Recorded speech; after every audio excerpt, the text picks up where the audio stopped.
नमस्तसे नमस्तसे नमस्तसे नमो नमः। मी भारत माता बोलते आहे। या भूमीच्या कणाकणातून वाहणाऱ्या इतिहासाची साक्षीदार, शौर्याची जननी, संस्कृतीची ज्योती आणि भविष्यातील उज्ज्वल पहाट। माझ्या देहावर हिमालयाची उंची आहे, माझ्या श्वासात गंगेची पवित्रता आहे आणि माझ्या हृदयात या देशातील प्रत्येक लेकरासाठी अमर प्रेम आहे। काळ बदलले, साम्राज्य कोसळले, तलवारी मोडल्या, सिंहासने जळून खाक झाली, पण भारत या नावाचा तेजोमय सूर्य कधीच मावळला नाही। माझ्या इतिहासाच्या पानांना पलटवताना लक्षात ठेवा, हे पान कागदाचे नाहीत, हे पान बलिदानाच्या रक्ताने उजळलेले आहे। प्रत्येक खुणेत वेदना आहे, त्या वेदनेत एक अमर गौरव आहे।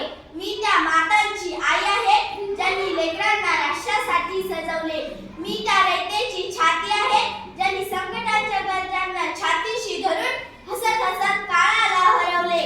मैं धरती हूँ, मैं आशा हूँ, मैं धरती हूँ, मैं आशा हूँ, हर पल नई भाषा हूँ, मैं दीपक भी, मैं आंसू भी, पर हर संकट की परिभाषा हूँ, पर हर संकट की परिभाषा हूँ। सत्यवद धर्मचर मातृभूमीर गुरु, हा माझ्या श्वासाचा ध्वनी आहे, ही माझ्या संस्कृतीची गंगा आहे आणि हीच भारताचा अनादी अनंत धर्म।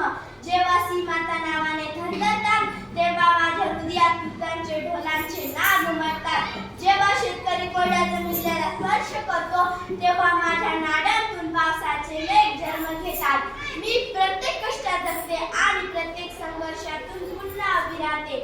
आजची पिढी, तुम्ही या राष्ट्राचे उद्याचे प्राण।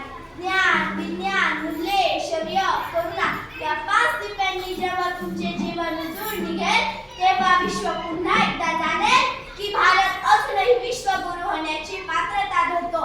उभे राहा लेकरांनो, मी तुम्हाला आदेश देते, तुमच्या अंतःकरणात राष्ट्रधर्माचा दिवा प्रज्वलित करा। अंधाराला नावे ठेवू नका, एकच काजवा बना, संपूर्ण काळोख वितळून टाका। आज मी माझ्या संततीत पाहते, कधी अवकाशात झिरणारे, कधी डिजिटल आयुष्य घडवणारे, कधी प्रयोगशाळेत नवे विश्व निर्माण करणारे, आणि आता तुम्ही quantum, robotics, biotech, space missions यांच्या माध्यमातून नव्या युगाची शिल्पकार पिढी बना। तुमच्या हातातील ज्ञान हेच माझे पराक्रमाचे नवीन अस्त्र आहे। मी आजही गौरवाने म्हणते, भारत विज्ञानाचा केवळ पुरातन दीप नाही, तर भविष्यातील मार्गदर्शन प्रकाश आहे।